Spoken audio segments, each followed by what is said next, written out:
Il était une fois, dans une ferme animée et colorée nichée entre des collines verdoyantes, vivait un canard lumineux et joyeux nommé Canette. Canette n'était pas un canard ordinaire, elle avait des plumes jaunes vives avec des ailes violettes, un petit gilet rouge avec des boutons dorés brillants, et une crête de plumes duveteuses sur la tête. Chaque jour à la ferme était une aventure pour Canette, et aujourd'hui était particulièrement spécial, c'était l'anniversaire de Canette. La ferme était en effervescence alors que les animaux préparaient la grande célébration. Les vaches, les moutons et les poules décoraient la cour de la grange avec des guirlandes colorées et des ballons, et les tournesols dans le champ semblaient se tenir plus droit et fleurir plus fort rien que pour l'occasion. L'air était rempli de l'odeur du foin frais et des fleurs sucrées, et des bulles flottaient dans les airs, ajoutant une touche de magie à la scène.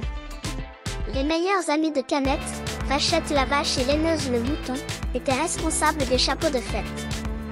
Vachette, avec ses taches noires et blanches et ses grands yeux marrons, avait l'air très élégant avec son chapeau rouge. Laineuse, le mouton le plus duveteux de la ferme, portait un chapeau de fête assorti à son pelage laineux. Il riait et applaudissait en plaçant un chapeau violet étincelant sur la tête de Canette. « Joyeux anniversaire, Canette !» s'exclamèrent-ils. Alors que le soleil montait plus haut dans le ciel, les animaux se rassemblèrent pour offrir à Canette ses cadeaux d'anniversaire.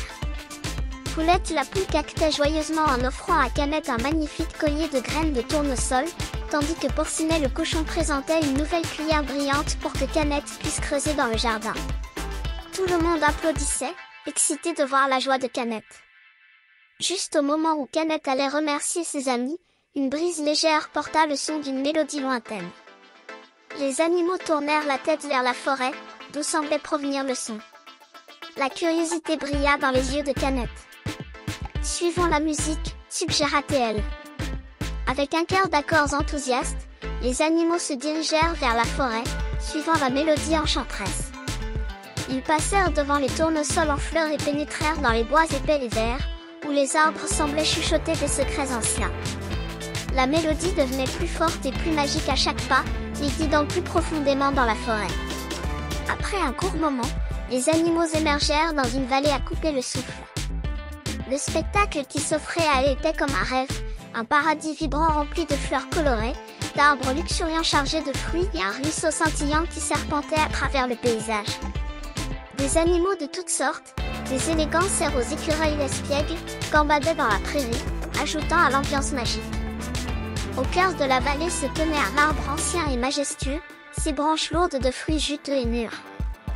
À l'ombre de cet arbre, un groupe d'oiseaux musicaux chantait la mélodie envoûtante qui avait conduit Canette et ses amis en ce lieu enchanteur.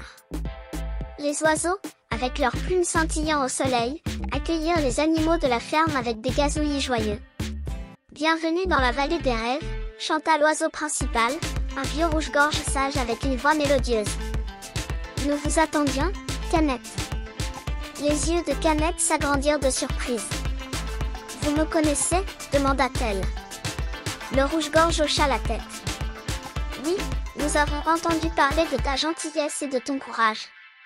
En ce jour spécial, nous voulions partager cet endroit magique avec toi et tes amis. » Submergée de gratitude, Canette sourit au rouge-gorge et à ses amis. « Merci beaucoup.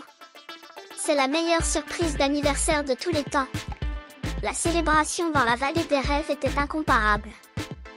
Les animaux jouaient à des jeux, dansaient au rythme de la musique des oiseaux, et se régalaient des fruits les plus sucrés qu'ils aient jamais goûtés.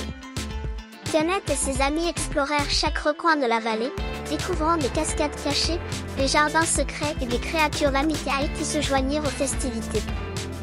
Alors que le soleil commençait à se coucher, projetant une lueur dorée sur la vallée, Canette rassembla ses amis pour une dernière danse.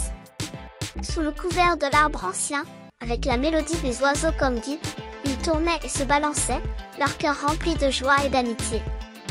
Alors que les étoiles commençaient à scintiller dans le ciel, Canette et ses amis dirent au revoir à la vallée des rêves, promettant de revenir un jour. Ils retournèrent à la ferme, leur cœur rempli de la magie et de l'émerveillement de l'aventure du jour. Cette nuit-là, alors que Canette se blottissait dans son nid douillet, elle pensa à la journée incroyable qu'elle avait vécue. Entourée de ses amis aimants et de la beauté de la vallée des rêves, elle savait que cet anniversaire serait un souvenir qu'elle chérirait pour toujours. Et ainsi, sous le regard bienveillant des étoiles scintillantes, Tianet s'endormit, rêvant d'autres aventures et des merveilleuses surprises qui l'attendaient dans les jours à venir.